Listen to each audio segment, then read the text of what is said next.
नमस्कार दोस्तों, मैं हूं गुमनाम और आप सुन रहे हैं हॉरर कहानी, वो भी मेरी जुबानी। दोस्तों, आज की कहानी एक ट्रक ड्राइवर की है जिसका नाम है मदन ठाकुर। तो चलिए अब ये कहानी मदन ठाकुर के नजरिए से सुनते हैं।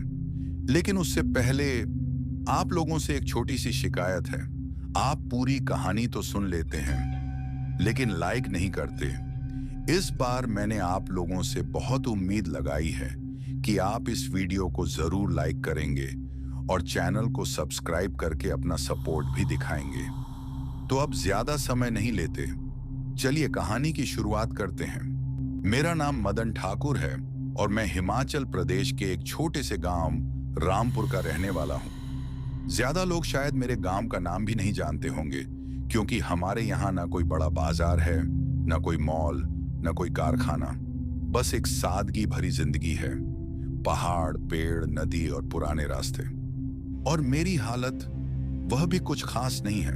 मैं पिछले 12 साल से ट्रक चलाता हूं, पर आज भी मैं एक साधारण सा ड्राइवर ही हूं। साल में बस थोड़ा बहुत पैसा ऊपर नीचे होता है, पर जिंदगी वही की वही जैसे तैसे चल रही है। लोग कहते हैं ट्रक ड्राइवर तो बड़े अमीर हो जाते हैं, बाहर बाहर जाकर पैसा कमा लेते हैं। पर असली सच ये है कि हम जैसे लोग रात के 2 बजे भी सड़कों पर जान जोखिम में डालकर काम कर रहे होते हैं, और घर में पैसा तब भी थोड़ा ही बचता है। मेरे पिताजी खेतों में काम करते थे। हमारी हालत बचपन से ही ज्यादा अच्छी कभी थी ही नहीं। घर पुराना है, मिट्टी की दीवारें और टीन की छत, और लोन, हाँ लोन भी चलता ही रहता है। ट्रक का टायर फट जाए तो लोन, बीमा नवीनीकरण करना हो तो लोन, घर की मरम्मत हो तो लोन।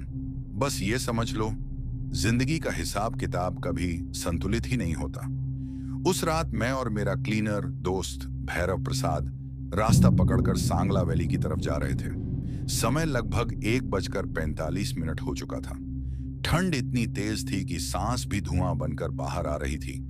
भैरव बेचारा शॉल में घुसकर बैठा था। उसकी तबीयत भी पिछले 2 दिनों से ठीक नहीं लग रही थी। मैंने उससे कहा, भैरव, अगर हालत ठीक नहीं लग रही तो काम मत कर, घर पर आराम कर ले।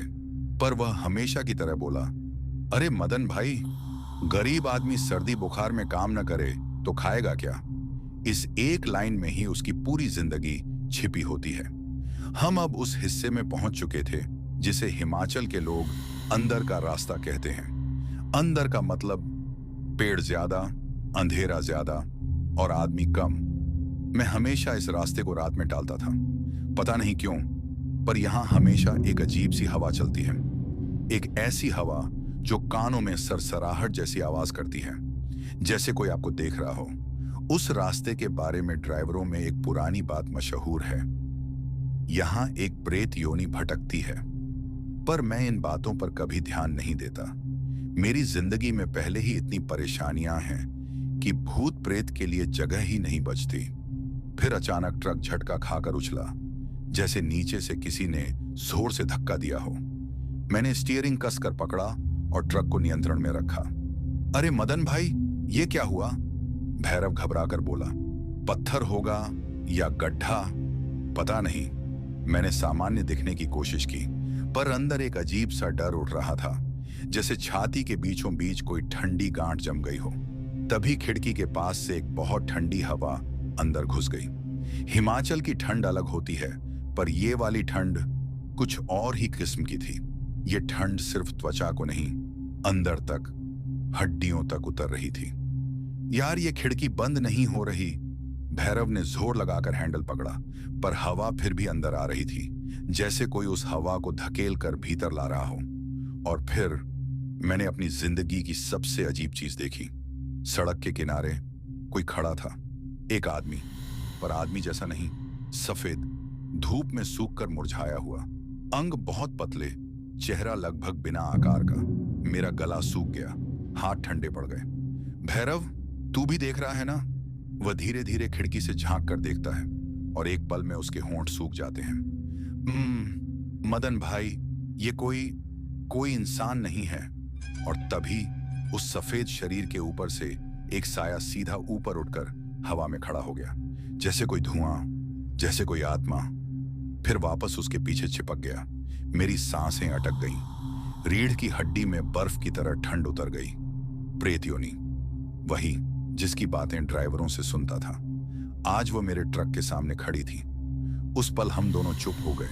ना मैं कुछ बोल पाया, ना भैरव।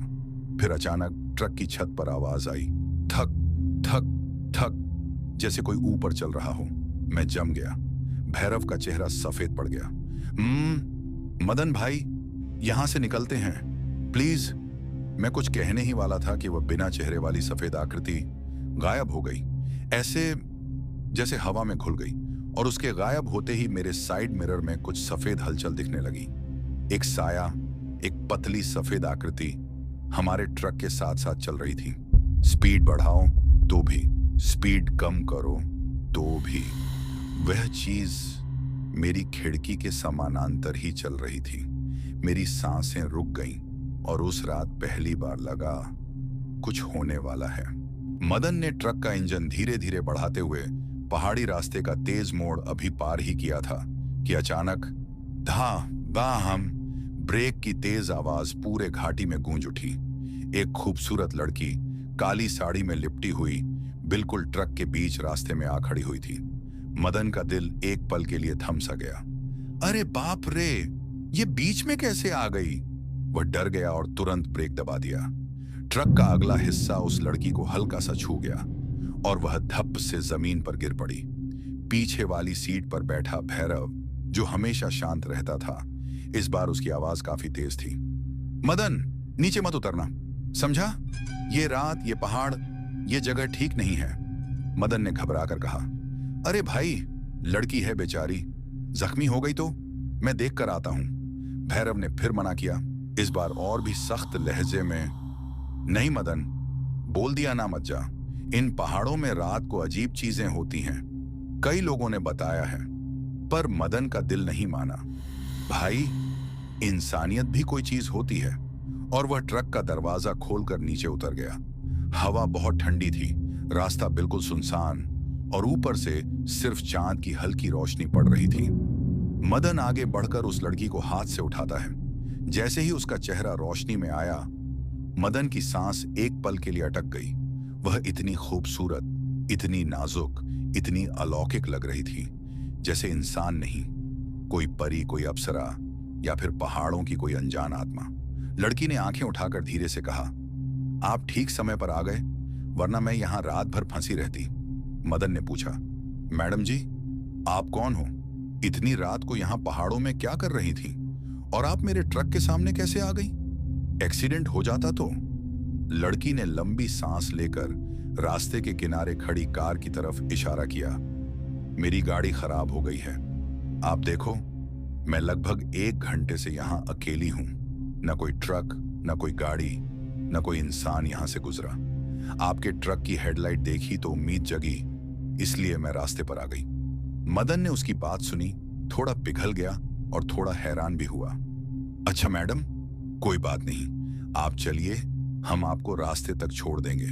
रात को यहां रुकना सुरक्षित नहीं है। लड़की के होंठों पर एक अजीब, बहुत ही हल्की सी मुस्कान आई। शुक्रिया, आप जैसे लोग बहुत कम होते हैं। लड़की ट्रक की तरफ चलने लगी, लेकिन भैरव ट्रक के दरवाजे से बाहर झांककर बिल्कुल सीधी आंखों से उस लड़की को देख रहा था और ठंडे सिहरते हुए लहजे में बोला, मदन, मैंने मना किया था ना, ये लड़की ठीक नहीं लग रही। इस जगह पर रात में कोई भी इतना देर तक अकेला नहीं मिलता। लेकिन मदन को अभी भी कुछ समझ नहीं आ रहा था। उसने कहा, अरे भाई, घबरा क्यों रहा है? बेचारी अकेली थी, चलो उठने दो। और लड़की ट्रक के पास आ गई। बस यहीं से कहानी डरावनी होने वाली थी। लड़की को ट्रक में बिठाकर मैं धीरे धीरे चढ़ाई की तरफ ट्रक बढ़ाने लगा। रात और गहरी होती जा रही थी। हवा में एक अजीब सा सन्नाटा था। लड़की बीच वाली सीट पर बैठी थी, पर कुछ ही मिनटों में उसका सिर धीरे धीरे झुकने लगा, जैसे थक कर सो गई हो। मैंने इसे सामान्य ही समझा, पर भैरव का चेहरा बिल्कुल सफेद पड़ चुका था। मदन भाई, ये देख रहे हो? उसकी आवाज हल्की सी कांप रही थी। क्या? मैंने पूछा, स्टीयरिंग संभालते हुए। भैरव ने धीरे से अपना हाथ उठाया और ट्रक के आगे वाले शीशे की तरफ इशारा किया। पहले तो मैंने सोचा वह बस डर रहा है, लेकिन जब मैंने पलटकर शीशे में लड़की की परछाई देखी तो मेरी सांसें रुक गईं। उसका चेहरा शीशे में अलग था। लड़की सीधी बैठी थी, पर शीशे में उसकी आंखें लाल थीं, गहरी लाल, जैसे खून की प्यास में जलती हुई दो कोयले की चमक। और सबसे डरावनी बात, उसके होंठ काले पड़ चुके थे। शीशे में वह धीरे से मुस्कुरा रही थी, लेकिन असली लड़की जिसे मैं देख रहा था वह बिल्कुल सीधी, शांत और बेहोश जैसी बैठी थी। एक पल को मुझे लगा शायद मैं गलत देख रहा हूं। मैंने ट्रक की रफ्तार थोड़ी कम की और फिर से ध्यान से देखा। नहीं, जो मैं देख रहा था वह सच था। भैरव की आवाज हल्की सी फटी, मदन भाई, ये कोई इंसान नहीं लगती। शीशे में चेहरा बिल्कुल अलग है। इसे ट्रक में लाना गलती हो गई। मैं कुछ कहने ही वाला था कि लड़की का झुका हुआ बेहोश सा सिर एक झटके से सीधा हो गया, पर शीशे में उसका चेहरा अब भी वैसा ही बदला हुआ था। ट्रक के अंदर एक ठंडी, बहुत ठंडी हवा भर गई, जैसे किसी ने पहाड़ के भीतर से बर्फ का गोला निकालकर हम पर फेंक दिया हो। लड़की धीरे से अपनी गर्दन मेरी तरफ घुमाती है और बहुत ही हल्की, लगभग फुफकार जैसी आवाज में कहती है, मदन, ट्रक धीरे मत चलाओ, पहाड़ में कुछ आ रहा है। उसकी आवाज, उसका हर शब्द मेरी रीढ़ की हड्डी तक ठंड पहुंचा रहा था। लड़की का वह अजीब सा शब्द, वह प्रेत मेरे पीछे है, अब तक मेरे कानों में गूंज रहा था। पर उसके इतना कहते ही पहाड़ का अंधेरा एकदम बदल गया, जैसे कोई किसी बर्तन का ढक्कन हटा दे और सारा अंधेरा एक साथ बाहर आ जाए।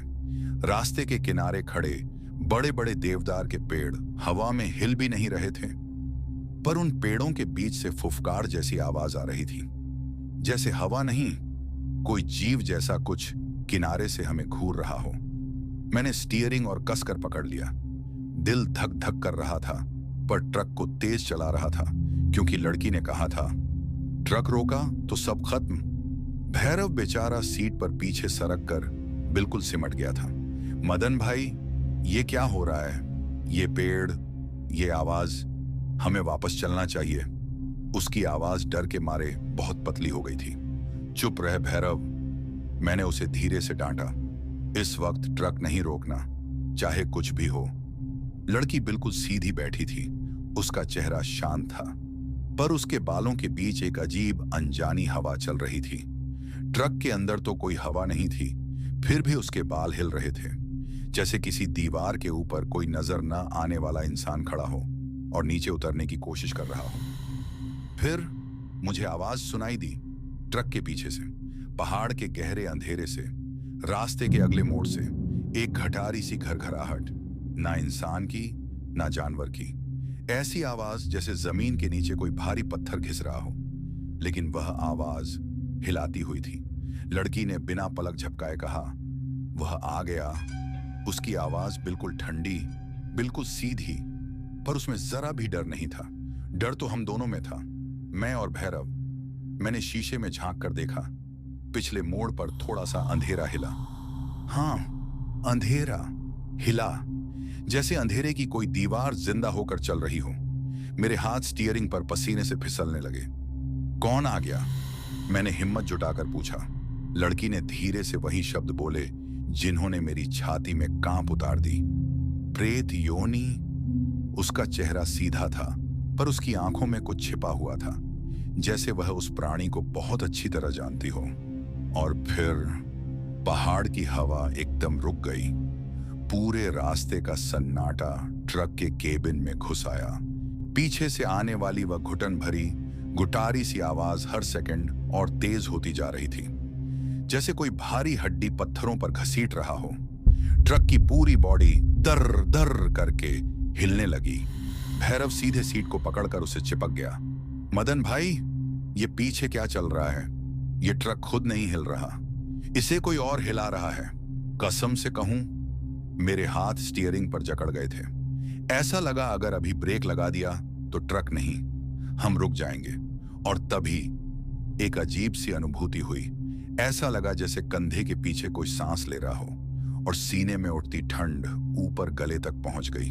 मैंने सावधानी से बैक मिरर में झांका और मेरी रीढ़ एकदम बर्फ जैसी ठंडी पड़ गई। ट्रक के बिल्कुल पीछे एक लंबी काली परछाई लटक रही थी, जैसे कोई इंसान नहीं, कोई लंबी ढीली ढाली टेढ़ी परछाई हवा में तैरती हुई। उसके पैर जमीन को छू भी नहीं रहे थे। उसका सिर झुककर ट्रक के पिछला ढक्कन छू रहा था और वह कुछ घिस रहा था, जैसे हमारे पीछे चिपकने की कोशिश कर रहा हो। उसका पूरा शरीर धुएं और काले अंधेरे से बना हुआ लग रहा था, एक लंबे सूखे आदमी जैसा, पर इंसान बिल्कुल नहीं, बिल्कुल भी नहीं। मदन भाई, ब्रेक मत दबाना, मैं गिर जाऊंगा, मैं गिर जाऊंगा। भैरव की आवाज सिसकते आदमी जैसी हो गई थी। मैंने नजर सड़क पर रखने की कोशिश की, पर तभी लड़की की आवाज बिना होंठ हिलाए मेरे दिमाग में गूंज उठी। अगर तुम मोड़ के पास रुके तो वो तुम्हें छीन लेगा। मेरे सीने में जैसे कोई जोर से धक्का मारा। उसे कैसे पता कि मैं मोड़ के पास पहुंच रहा हूं? ये लड़की क्या है? मैं घबराकर उसकी तरफ मुड़ा। वह अभी भी सीधी बैठी थी, पर उसके चेहरे पर अंधेरा जैसे हल्का सा फिसल रहा था, मानो उसके आसपास की हवा एक साथ गर्म भी हो और ठंडी भी। ट्रक थोड़ा और आगे बढ़ा तो पीछे की परछाई ट्रक की बॉडी पर धप धप धप करने लगी, जैसे वह जबरदस्ती अंदर घुसना चाहती हो। भैरव चीखने ही वाला था कि लड़की ने फिर वह वाक्य कहा जिससे मेरी सांसें रुक गईं।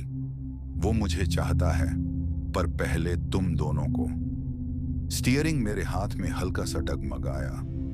लड़की की आंखें एक पल के लिए लाल सी चमकी। रात और गहरी हो गई, पहाड़ बिल्कुल शांत, और वह काली परछाई अब सीधा ट्रक की पिछली दीवार पर चढ़कर ऊपर की ओर रेंगने लगी। रात और गहरी हो चुकी थी।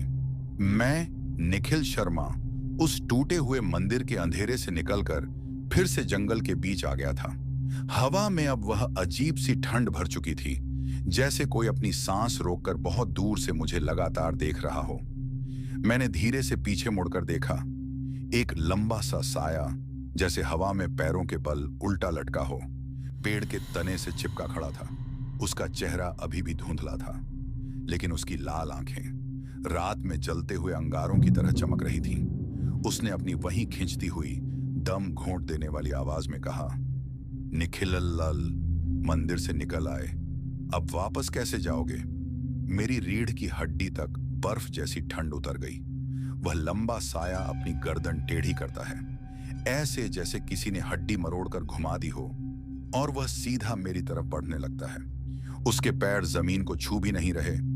वह हवा में थोड़ा ऊपर तैरता हुआ धीरे धीरे मेरी ओर आ रहा था।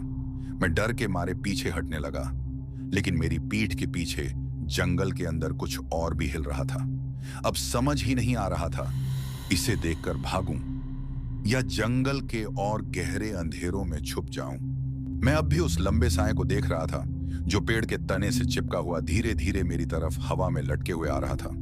तभी पूम पूम पूम, जंगल का एक बड़ा हिस्सा अचानक जोर से हिल उठा।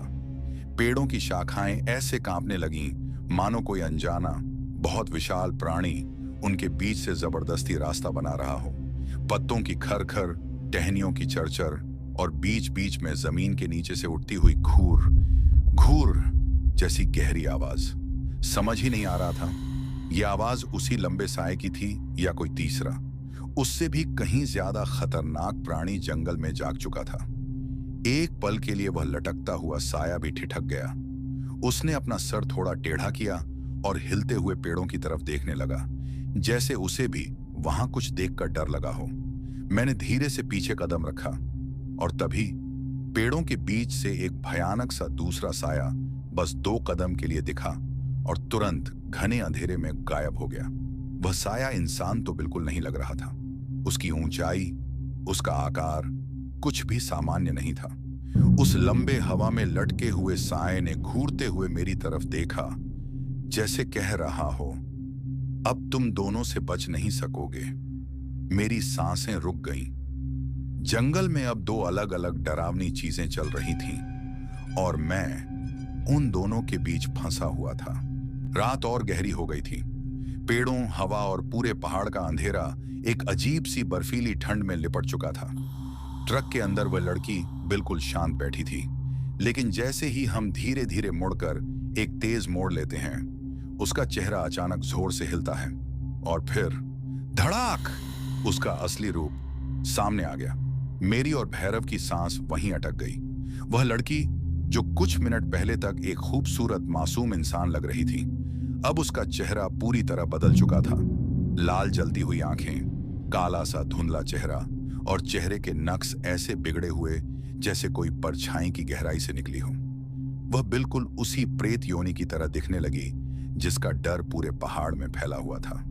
उसकी आंखें सीधे मेरी तरफ टिकी थीं और उन आंखों में एक अजीब सी भूख थी, जैसे वह जिंदा इंसान की रूह देखकर ही संतुष्ट होती हो। भैरव चीख पड़ा, मदन भाई, ये लड़की नहीं, यही प्रेत है। ट्रक का इंजन अब भी चल रहा था, लेकिन कैबिन के अंदर एक कड़कती हुई ठंडी हवा भर गई थी, ऐसी जैसे पूरा ट्रक हवा में तैर रहा हो। प्रेत योनि धीरे धीरे बिना होंठ हिलाए सिर्फ अपनी लाल आंखों से हमें घूर रही थी। ऐसा लग रहा था जैसे वह यही सोच रही हो, पहले कौन और बाद में कौन। भैरव पीछे की सीट से चिपक गया था, उसके कान और हाथ कांप रहे थे। मैंने स्टीयरिंग और कसकर पकड़ा, लेकिन दिल के अंदर एक गहरा अजीब सा डर धंस चुका था। और तभी उस लड़की ने, या कहूं उस प्रेत ने, एक हल्की सी फुफकार जैसी आवाज में कहा, अब तुम्हें समझना होगा, यहां से सिर्फ एक ही जाएगा। ट्रक के इंजन की गूंज, पहाड़ की खामोशी और उस प्रेत की लाल आंखें, सब मिलकर हमारे ऊपर ऐसे टूट रहे थे जैसे अंधेरा हमें निगलने वाला हो। रात और गहरी हो गई थी।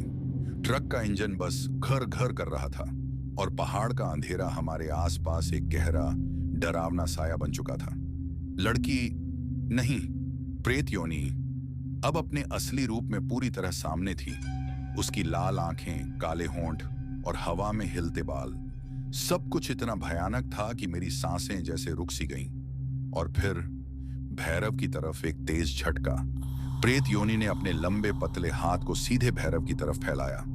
भैरव चीख पड़ा, पर मैं कुछ नहीं कर पा रहा था। उसकी आवाज और भैरव की चीख रात के अंधेरे में मिलकर एक भयानक सरगोशी, घबराहट भरी आवाज बन गई थी। भैरव अपनी कुर्सी से गिरने ही वाला था कि मैंने तुरंत ट्रक का दरवाजा खोला और उसका हाथ पकड़ लिया। लेकिन प्रेत योनि की ताकत इतनी ज्यादा थी कि मैं सिर्फ थोड़ी देर के लिए रोक पाया। भैरव का चेहरा पूरी तरह सफेद पड़ चुका था। उसकी आंखें बड़ी बड़ी, डर से भरी हुई थीं, सांस तेज, धड़कन तेज, और उसकी रूह का असली डर मेरे सीने में उतर गया था। प्रेत योनि बस मुस्कुराती रही और धीरे धीरे, जैसे हम दोनों को जांचते हुए, एक हल्की सी फुफकार निकाली। तुमने मेरे रास्ते में आकर मेरी चीख सुनी, अब मुझे तुम्हारा डर चाहिए। ट्रक के अंदर का कैबिन अब एकदम ठंडा हो गया था, जैसे हवा नहीं बल्कि कोई जिंदा साया हमारे ऊपर ठंडी सांस फेंक रहा हो। मैंने स्टीयरिंग कसकर पकड़ ली और देखा कि प्रेत योनि भैरव को अपने हाथ में खींच रही थी और भैरव अपनी सांसें नियंत्रण में नहीं रख पा रहा था। मुझे लगा, अगर मैं अब कुछ नहीं करूंगा, भैरव की हालत बहुत खराब हो जाएगी।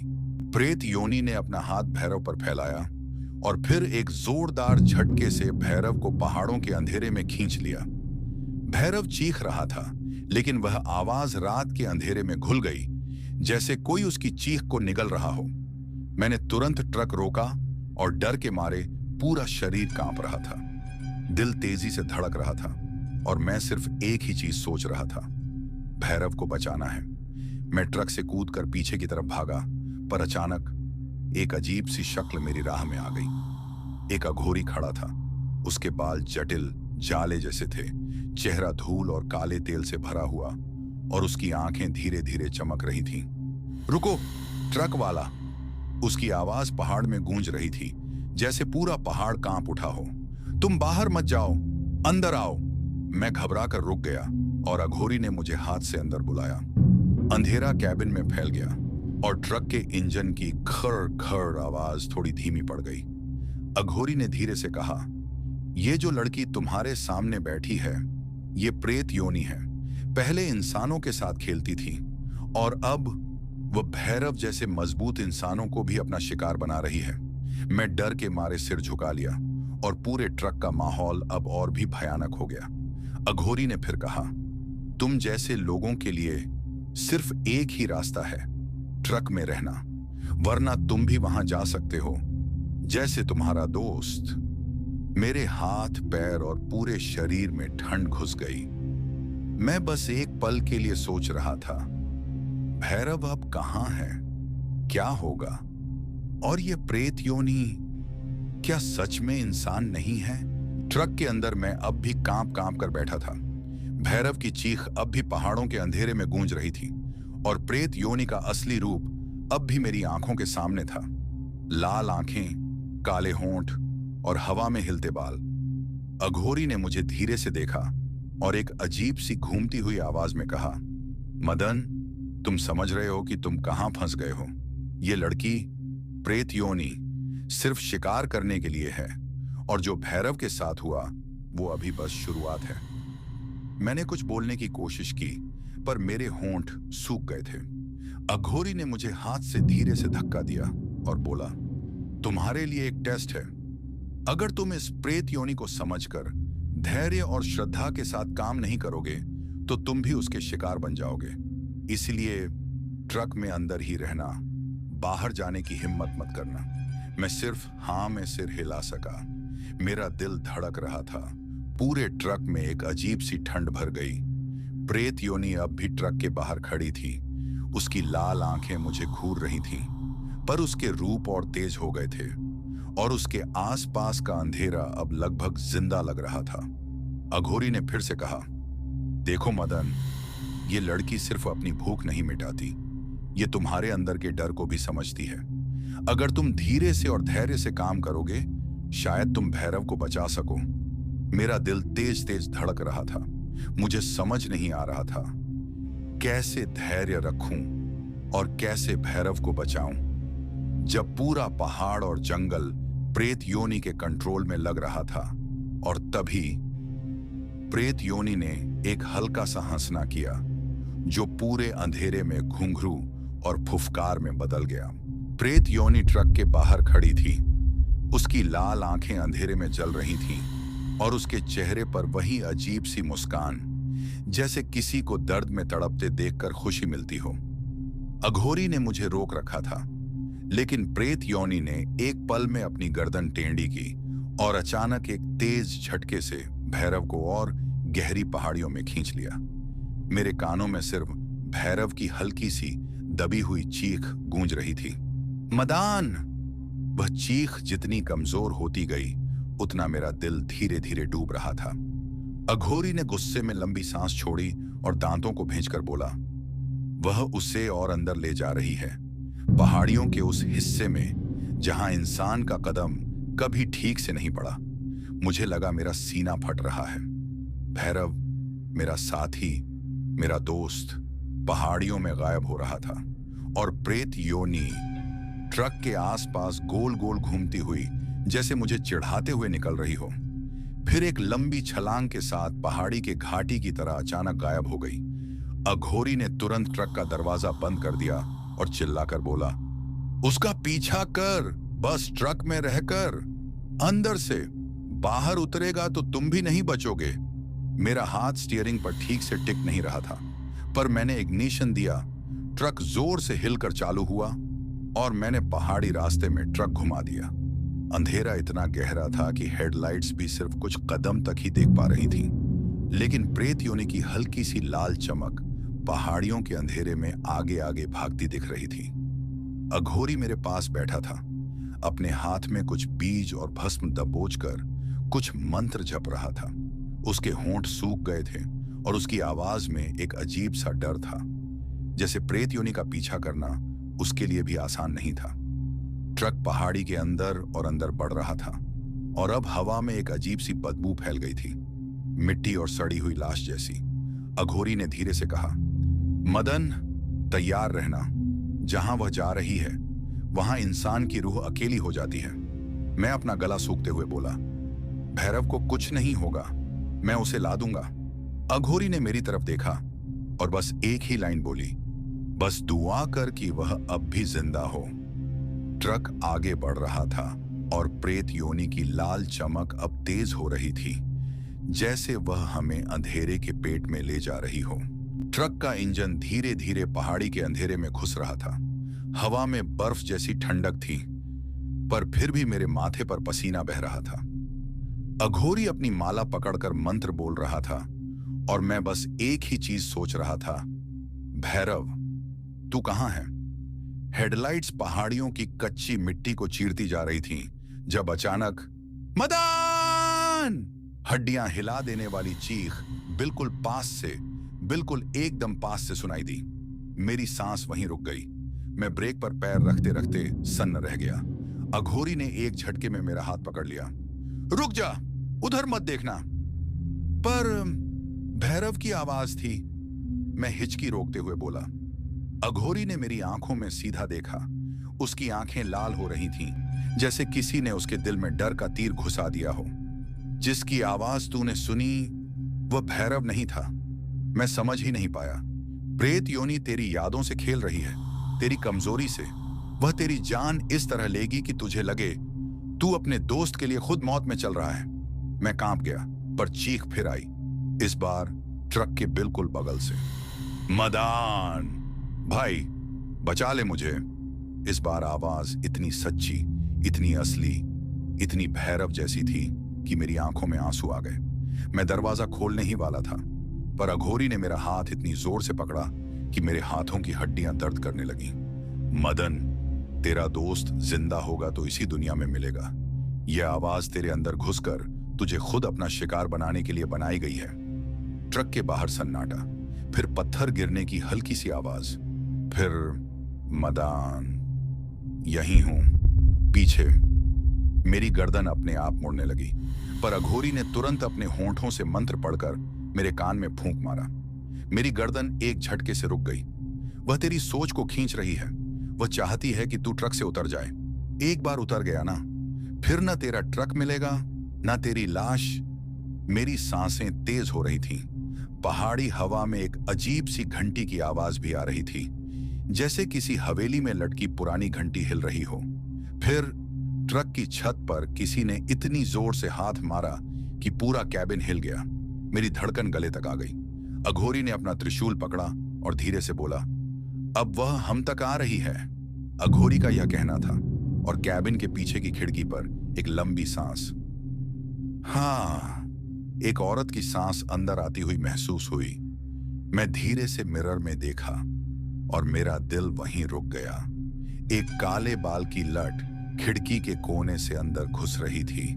मदन ने ट्रक का दरवाजा जोर से बंद किया, पर उसकी सांसें अब भी हिचकियों की तरह टूट रही थीं। भैरव को प्रेत योनि खींचकर पहाड़ों के अंदर ले जा चुकी थी, और अब पूरा पहाड़ी रास्ता, हवा का हर झोंका जैसे उसकी चीखों की गूंज लिए चल रहा था। अघोरी कहीं गायब हो चुका था, जैसे वो कभी था ही नहीं। सिर्फ उसकी आखिरी बात मदन के कानों में गूंज रही थी, जिस रात मृत योनि जागती है, जिंदा इंसान कभी वापस नहीं आता। मदन ने इग्निशन घुमाया। टक, इंजन ने आवाज दी, फिर सांस ली और मर गया। वहां नहीं रुक सकता था, फिर भी रुकना पड़ा। जंगल का सन्नाटा अब उसके आसपास चिपक गया था, जैसे कोई अनदेखी चीज उसकी गर्दन के बिल्कुल पीछे खड़ी हो। उसने धीरे से पीछे देखा, कोई नहीं, बस अंधेरा और हल्का सा धुआं। पर वो धुआं एक जगह टिक कर हिल नहीं रहा था, जैसे कोई चीज उसके अंदर खड़ी हो। उसकी गर्दन की हड्डी तक ठंड उतर गई। उसने शीशे में देखा। शीशे के कोने में एक लाल झिलमिलती आंख दिख रही थी, फिर दूसरी, फिर तीसरी। पहाड़ों के अंदर से जो प्रेत योनि भैरव को खींच कर ले गई थी, अब ट्रक के आसपास हवा की शक्ल में फैल रही थी। मदन का शरीर जम गया, उसका हाथ स्टीयरिंग पर चिपक गया, और फिर CHH, उसका दरवाजा अपने आप धीरे धीरे खुलने लगा। मदन चीखने की कोशिश करता रहा, पर उसकी आवाज गले में अटक कर रह गई। अंधेरे से एक लंबा टेढ़े मेढ़े हाथ निकला और मदन को बालों से पकड़कर ट्रक से बाहर घसीट लिया। उसका जूता, उसका शॉल सब मिट्टी में घिसड़ता रहा। रात भर उसकी चीखें पहाड़ों में गूंजती रहीं। फिर अचानक सब शांत, बिल्कुल शांत। पुलिस को सिर्फ ट्रक मिलता है, इंजन ठंडा, दरवाजा खुला और सीट पर सिर्फ एक गिरी हुई रुद्राक्ष की माला जो 1 सेकंड के लिए हल्की सी खुद ब खुद हिलती दिखती है। ऑफिसर ने माला उठाई। उसकी गर्दन के बिल्कुल पीछे हवा में एक साया इधर उधर लंगड़ता हुआ दिखा। पर जैसे ही ऑफिसर ने मुड़कर देखा, कुछ नहीं, बस पहाड़ों के अंदर से एक आवाज आई, अगले को भेज, भूख अभी बाकी है। पहाड़ी रास्ता, जहां मदन और भैरव की मौत अब भी हवा में गूंजती है। सालों बाद भी वहां कोई ट्रक ड्राइवर जाने की हिम्मत नहीं करता। रात तो रात, अब तो दिन में भी लोग इस इलाके का नाम सुनते ही कांप उठते हैं। पर एक दिन दोपहर को धूप हल्की सी पीली थी और हवा बिल्कुल सुनसान। एक आदमी, सुरेश, अपनी पुरानी साइकिल चलाता हुआ उसी शापित पहाड़ी रास्ते पर चढ़ रहा था, शॉर्टकट समझकर शहर जाने के लिए। उसे क्या पता था कि यह शॉर्टकट जिंदा लोगों का लॉन्ग कट टू डेथ है। सुरेश साइकिल धीमी करता है। आगे एक लड़की खड़ी थी, इतनी खूबसूरत कि एक पल के लिए हवा भी रुक सी जाए। सफेद साड़ी, लंबे बाल, हल्की मुस्कान, बिल्कुल भी ऐसी नहीं जैसे पहाड़ों के इस सुनसान रास्ते में कोई मिलती हो। भैया, मदद चाहिए। उसकी आवाज में ऐसी नरमी थी जैसे दूध में शहद घुल गया हो। सुरेश साइकिल से उतर गया, पर जैसे ही वह पास आया, उसने कुछ अजीब नोटिस किया। लड़की के पैर जमीन को छू ही नहीं रहे थे, बिल्कुल हल्की, बिल्कुल हवा जैसी। उसका दिल धक धक करने लगा। सुरेश पीछे हटने लगा, पर लड़की का चेहरा धीरे धीरे तेंदुआ सा बदलने लगा, जैसे किसी ने मास्क उतार दिया हो। उसकी आंखों में कालापन भर गया और एक पतली सी रेखा, जैसे खून की, उसकी गर्दन से नीचे बहने लगी। यह वही प्रेट योनी थी जिसने मदन और भैरव को मारा था, जो अब तक किसी जिंदा आदमी को नहीं छोड़ती थी। प्रेट योनी हवा में उठकर सुरेश के बिल्कुल सामने आ गई। उसकी सांसें सर्दी की तरह उसके कानों को छू रही थीं। वो अपने पीछे लंबे टेढ़े हाथ फैला रही थी, लेकिन सुरेश डर की तेजी में साइकिल को जोर से घुमाकर नीचे की तरफ भागा। साइकिल पहाड़ी से उतर रही थी। पत्थर, कंकड़, धूल सब उसके टायर से टकरा रहे थे। पीछे से प्रेट योनी हवा की रफ्तार से चढ़ती आ रही थी। एक पल लगा कि पकड़ ही लेगी, पर एक शार्प टर्न पर सुरेश ने साइकिल को पूरी ताकत से मोड़ दिया और प्रेट योनी पहाड़ों के बीच के गले में अटक गई। एक पल के लिए उसका साया हिलता रहा, फिर वो हवा में फटकर गायब हो गई। सुरेश बेचारा साइकिल संभालते संभालते रास्ते के नीचे उतर गया और बिना पीछे देखे भागता ही चला गया। उस दिन के बाद से ना कोई साइकिल वहां रुकती है, ना कोई ट्रक वहां से गुजरता है। रास्ते के कोने में लोग एक पुराना बोर्ड लगाते हैं, यहां से गुजरना मना है। ये रास्ता अभी भी शापित है।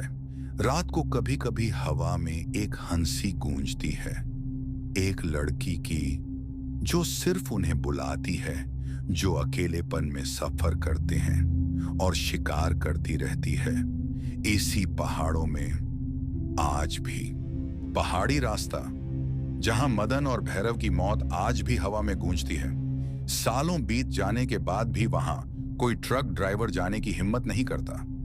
रात तो रात, अब तो दिन में भी लोग इस इलाके का नाम सुनते ही कांप उठते हैं। पर एक दिन दोपहर को धूप हल्की सी पीली थी और हवा बिल्कुल सुनसान।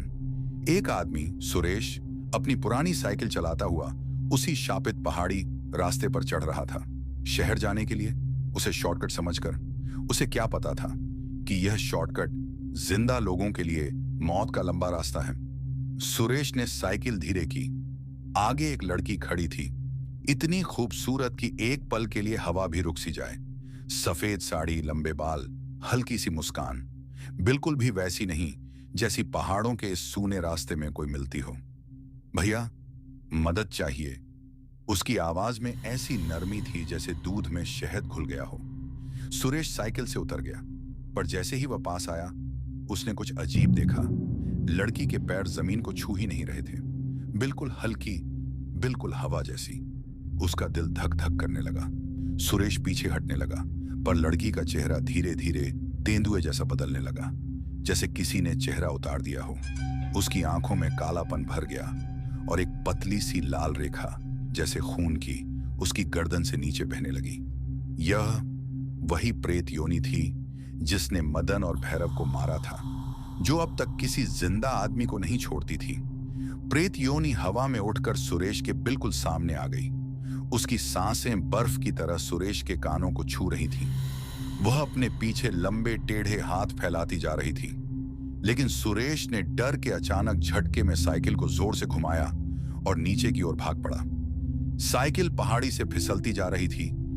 पत्थर, कंकड़, धूल सब उसके टायर से टकरा रहे थे। पीछे से प्रेत योनि हवा की रफ्तार से पीछे लग गई। एक पल तो लगा कि अब तो पकड़ ही लेगी, लेकिन एक तेज मोड़ पर सुरेश ने पूरी ताकत से साइकिल घुमा दी और प्रेत योनि पहाड़ों की दरार में फंसकर रुक गई। एक पल के लिए उसका साया कांपता रहा, फिर वह हवा में फटकर गायब हो गई। सुरेश बेचारा साइकिल संभालते संभालते रास्ता नीचे उतर गया और बिना पीछे देखे भागता ही चला गया। उस दिन के बाद से न कोई साइकिल वहां रुकती है, न कोई ट्रक वहां से गुजरता है।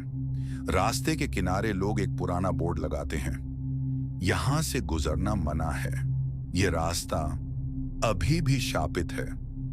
रात को कभी कभी हवा में एक हल्की सी हंसी गूंजती है, एक लड़की की जो सिर्फ उन्हें बुलाती है, जो अकेलेपन में सफर करते हैं और शिकार करती रहती है इन पहाड़ियों में आज भी। दोपहर में सुरेश के भागने के बाद यह शापित पहाड़ी रास्ता फिर से शांत हो गया, पर शाप कभी सोता नहीं। उसी रात लगभग 1:30 दिल्ली का मशहूर यूट्यूबर सौरभ खन्ना, जिसके चैनल पर 20 लाख सब्सक्राइबर हैं, अपने हॉरर व्लॉग के लिए यहीं पहुंच गया। उसके साथ उसके 2 दोस्त रोहित और इमरान ट्राइपॉड, टॉर्च, ड्रोन और माइक सब कुछ लेकर आए थे। गाड़ी से उतरते ही हवा में ठंड का एक अजीब झटका था, जैसे कोई उन्हें देख रहा हो। इमरान हंसकर बोला, भाई ये जगह तो वैसे भी भूतिया बोलते हैं, जबरदस्त व्यूज आएंगे। सौरभ ने कैमरा चालू किया। दोस्तों, अभी हम उस पहाड़ी रास्ते पर हैं जहां मदन, भैरव और सुरेश जैसे लोगों के साथ डरावनी घटनाएं हुई थीं। आज हम देखेंगे कि ये सब सिर्फ कहानियां हैं या सच। पर जैसे ही वे आगे बढ़े, टॉर्च की रोशनी के घेरे में एक लड़की खड़ी थी, बिल्कुल वही रूप, सफेद साड़ी, लंबे बाल, हल्की सी मुस्कान, जैसी सुरेश ने दोपहर में देखी थी। लेकिन रात की गहरी अंधेरी में वह और भी ज्यादा खूबसूरत दिख रही थी, जैसे कोई सपना। रोहित ने कैमरा उस पर फोकस किया। मैडम, आप यहां इस समय? लड़की ने धीरे से सिर उठाया। मैं अकेली हूं, डर लग रहा है, क्या मुझे घर छोड़ दोगे? उसकी आवाज में एक अजीब सी मिठास थी, इतनी मधुर कि तीनों एक पल के लिए बस उसे ही देखते रह गए। सौरभ ने सोचा, परफेक्ट कंटेंट। दोस्तों, ये लड़की यहीं खड़ी मिली है, हम इसे घर तक छोड़ेंगे, बने रहिए। पर जैसे ही लड़की उनके बीच आई, कैमरा की लाल रिकॉर्डिंग लाइट हल्का सा टिमटिमाई। हवा अचानक बर्फ जैसी ठंडी हो गई। इमरान ने कहा कि उसे कोई फुफकार सी सुनाई दी, पर किसी ने ध्यान नहीं दिया। फिर लड़की के पैर जमीन से लगभग 2 इंच ऊपर दिखने लगे। रोहित ने हैरानी में कैमरा झूम किया। भाई ये, और एक झपकते ही लड़की की मुस्कान फटकर एक काली टेढ़ी डरावनी हंसी में बदल गई। उसके लंबे बाल हवा में उल्टे झूलने लगे, उसकी आंखें पूरी तरह काली हो गईं और उसके होंठ के किनारे से एक पतली सी लाल धार बहने लगी। यह प्रेत योनि थी जिसने सुरेश को दिन में और मदन भैरव को रात में मारा था। इस बार इसका शिकार कैमरे में रिकॉर्ड हो रहा था। प्रेत योनि ने एक झटके में रोहित के ट्राइपॉड को पकड़कर हवा में पटका। ट्राइपॉड 2 टुकड़ों में टूट गया। इमरान चीखकर भागा, पर वह हवा में उछलकर उसके सामने आ गई, जैसे एकदम से प्रकट हो गई हो। सौरभ कैमरा संभालते हुए चिल्लाया, भागो भागो, ये इंसान नहीं है। पर प्रेत योनि की चीख माइक के अंदर से ही गूंज उठी, एक ऐसी आवाज जैसे किसी ने लोहे को चीर दिया हो। उसने अपने टेढ़े लंबे नाखून वाले हाथ सौरभ के कंधे पर रखे और कैमरे का लेंस 1 सेकंड के लिए बिल्कुल काला हो गया। सौरभ का दिल हलक तक आ गया। वह कैमरा छोड़कर सड़क की तरफ भागा। रोहित और इमरान दोनों अलग अलग दिशा में दौड़ रहे थे, पर प्रेत योनि एक ही पल में दो हिस्सों में बिखरी, जैसे काला धुआं, और दोनों के पीछे एक साथ पहुंच गई। रोहित ने टॉर्च का बटन दबाया, रोशनी जली, पर प्रेत योनि उसकी आंखों के बिल्कुल पास थी। एक पल, एक सांस, एक चीख। सौरभ पीछे मुड़कर देख भी नहीं सका। उसके कानों में बस वही आवाज आ रही थी, लड़की की वही हंसी जो पहले मीठी थी, अब जहर बन चुकी थी। वह रात, वह व्लॉग, वह शापित रास्ता और प्रेत योनि का शिकार, सब कैमरे में रिकॉर्ड हुआ, लेकिन कोई भी वह फुटेज कभी देख नहीं पाया। क्योंकि जब पुलिस ने कैमरा उठाया, फाइल में सिर्फ एक ही चीज थी, काली स्क्रीन और एक लड़की की हल्की सी हंसी जो लगातार दोहराई जा रही थी। कहानी अभी भी खत्म नहीं हुई, क्योंकि जहां भी कोई हॉरर वीडियो बनाने आता है, उसकी मीठी मुस्कान फिर से दिखाई देती है और शिकार फिर शुरू होता है। सौरभ खन्ना और उसके दोस्तों की दर्दनाक घटना के बाद पहाड़ी रास्ता एक बार फिर से शांत हो गया, लेकिन पुलिस और मीडिया को एक बहुत अजीब बात पता चली। कोई एक आदमी जिंदा बचकर आया है। उसका नाम था कैलाश। स्थानीय लोग उसे पागला कैलाश कहते थे, क्योंकि वह दिन रात बस एक ही बात दोहराया करता था, कैमरा मत चालू करना। कैमरा चालू होते ही वह आ जाती है। पुलिस ने उसे कई बार पूछताछ की, लेकिन वह कभी सीधा जवाब नहीं देता था। कभी अचानक हंसने लगता, कभी डरकर किसी कोने में बैठ जाता, जैसे उसके पीछे कोई खड़ा हो। एक शाम सौरभ का एक पक्का फॉलोअर कैलाश को सड़क किनारे की दुकान पर मिला और उसने पूछ लिया, भैया आप उस रात वहां थे? कैलाश की आंखें अचानक लाल हो गईं। वह कान के पास कुछ सुनने लगा, जैसे हवा में कोई फुफकार रहा हो। फिर उसने बहुत धीरे से कहा, मैं उनके पीछे था। मैंने उन्हें चेतावनी दी थी। वह कोई लड़की नहीं थी। सब्सक्राइबर का दिल घबरा गया, लेकिन जिज्ञासा और बढ़ गई। पर आप बचे कैसे? कैलाश का चेहरा जमीन की तरफ झुक गया। वह हल्का सा कांपा और फिर बोला, मैं भाग नहीं पाया, वह मुझे पकड़ चुकी थी। लेकिन फिर उसने कैमरे की तरफ देखा और मुझे छोड़ दिया। मैं जिंदा इसलिए हूं क्योंकि मेरे पास कैमरा नहीं था। फिर कैलाश ने एक ऐसी बात कही जिससे उस सब्सक्राइबर के पैरों तले जमीन खिसक गई। वह अब किसी भी कैमरा रखने वाले को नहीं छोड़ती, चाहे यूट्यूबर हो या पुलिस। जब यह बात पुलिस तक पहुंची तो उन्होंने कैलाश को एक सुरक्षित जगह, सेफ हाउस में शिफ्ट कर दिया। लेकिन सेफ हाउस की पहली ही रात वहां सीसीटीवी का एक मॉनिटर अपने आप चालू हो गया। स्क्रीन 1 सेकंड के लिए झिलमिलाई और उसमें दिखा सफेद साड़ी, काले बाल और वही मुस्कान, वही डरावनी मुस्कान। कैमरा लगातार टिमटिमाता रहा और कैलाश के कमरे में बर्फ जैसी ठंडी हवा भर गई।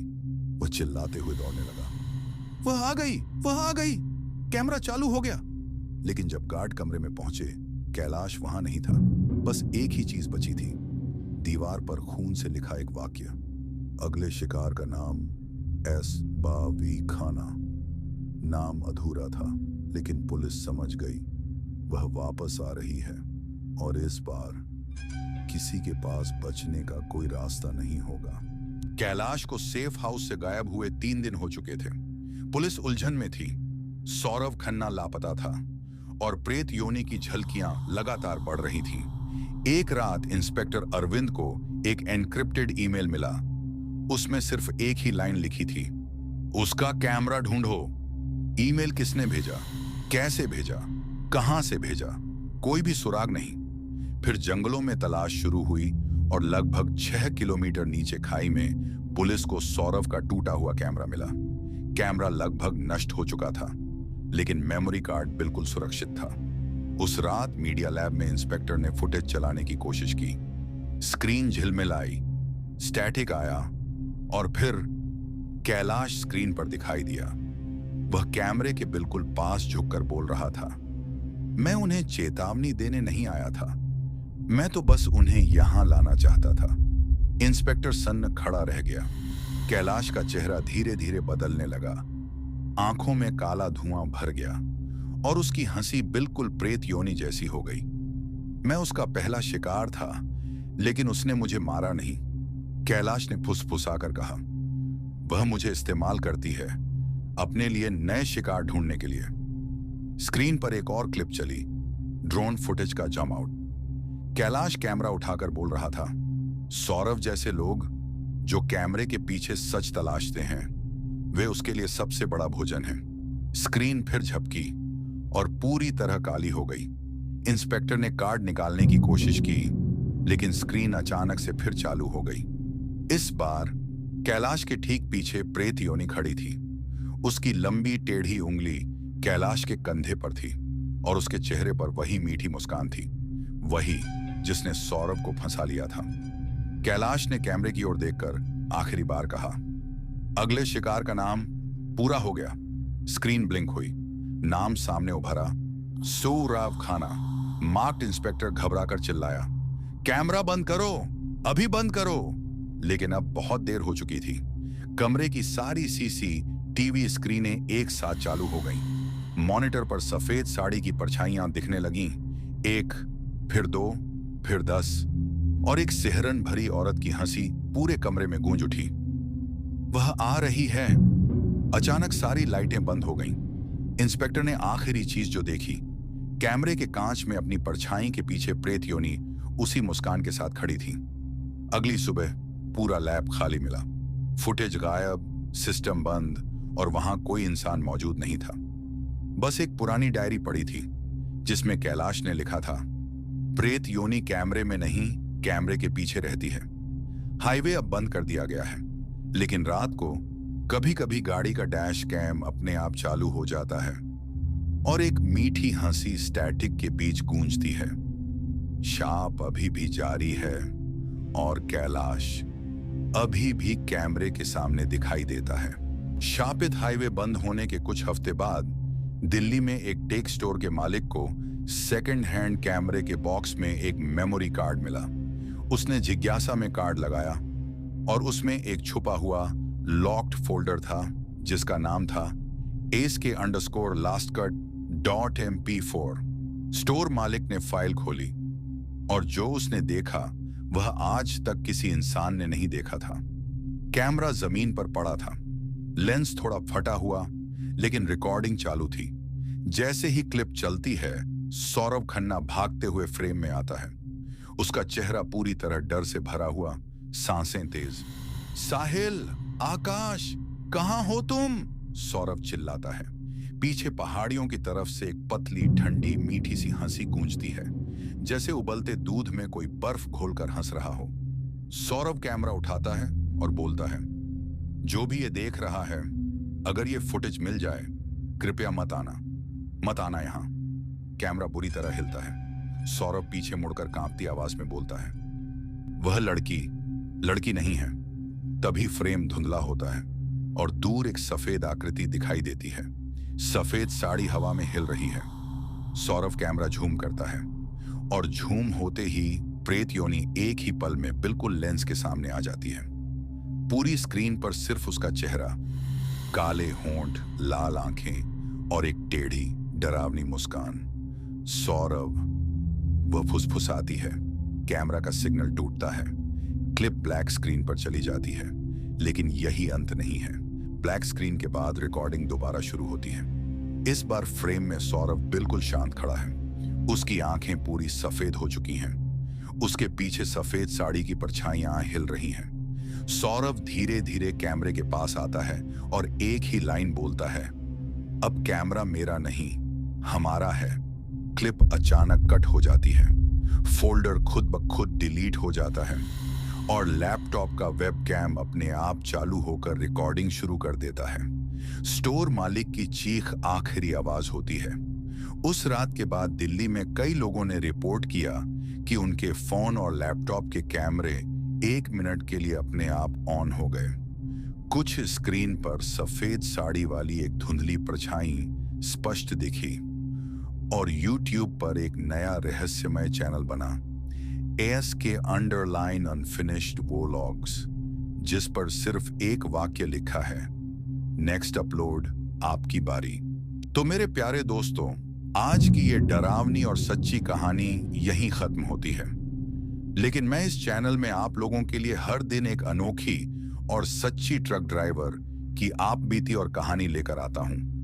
लेकिन आप लोगों से मेरी एक रिक्वेस्ट है, कृपया हमें सपोर्ट करने के लिए हमारे इस वीडियो को लाइक करें और चैनल को सब्सक्राइब कर लीजिए। और अगर आप भी अपना नाम नेक्स्ट वीडियो में अनाउंस करवाना चाहते हैं तो इस वीडियो के कमेंट सेक्शन में अपना नाम लिख दीजिए। और हम लोग मिलते हैं नेक्स्ट वीडियो में एक नई और डरावनी कहानी के साथ। तब तक अलविदा।